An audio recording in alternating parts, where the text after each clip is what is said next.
Hey kids, today we're in the church basement here at St. John's because I wanted to show you this great image of our Lutheran faith, an image called Luther's seal.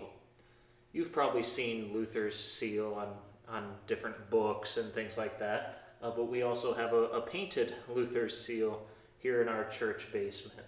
And this seal, which was designed by Martin Luther himself, is explained by Luther as a depiction of his theology, a depiction of what he believes about God and believes about the Bible.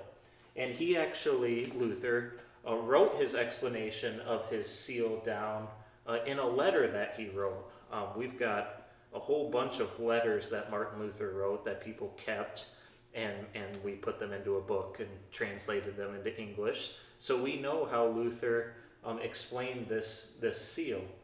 Now, a seal you might not be familiar with, but when somebody writes an official document, like a governor or something, or really anybody, a lot of times they'll make a wax seal to show that it was really them who signed it. And so they would pour melted wax on a piece of paper and have this stamp. That would be their seal.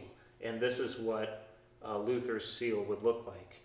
It's also called by Luther his coat of arms. Now, a coat of arms is like the symbol of your family. That's the picture that represents who your family is.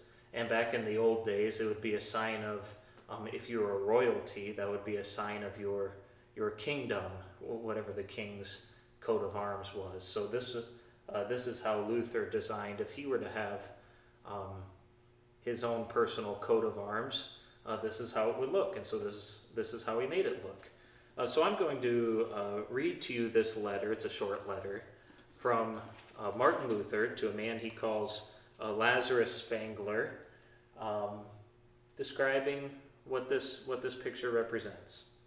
Luther begins his letter in a nice way, so I'll read it. Honorable, kind, dear sir and friend.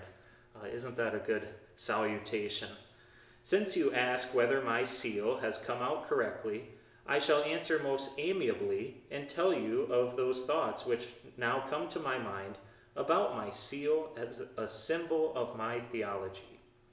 There is first to be a cross, black and painted in a heart, which should be of its natural color, red, so that I myself would be reminded that faith in the crucified saves us.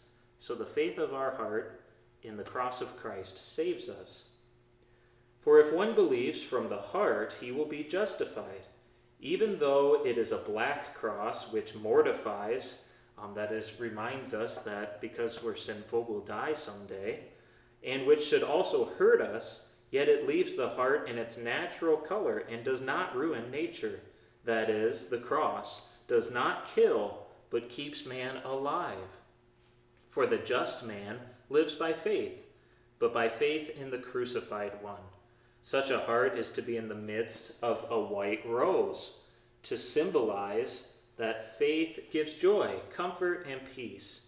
In a word, it places the believer into a white, joyful rose. For this faith does not give peace and joy as the world gives, and therefore the rose is to be white and not red. For white is the color of spirits and of the angels.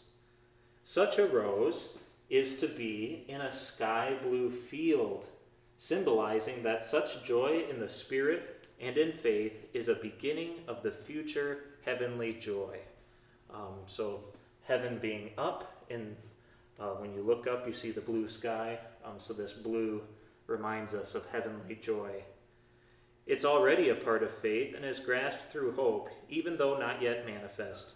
And around this field of blue is a golden ring, symbolizing that in heaven such blessedness lasts forever and has no end. Just as a circle has no end, this gold ring reminds us of the eternal joy of heaven. In addition, the gold ring is precious beyond all joy and goods, just as gold is the most valuable and precious metal. May Christ our dear Lord be with your spirit until the life to come. And that's how Luther ends his letter. So you see here this symbol, although it's, it's kind of cool, and we know it reminds us of Luther and our Lutheran faith. We see through all these images, the black cross, the red heart, the white flower, the blue sky, and the gold ring. All of these things remind us of our faith in Christ and the eternal joy that our faith in our salvation and the death of Jesus for us gives to us. So really, this is a beloved symbol of our faith in Christ.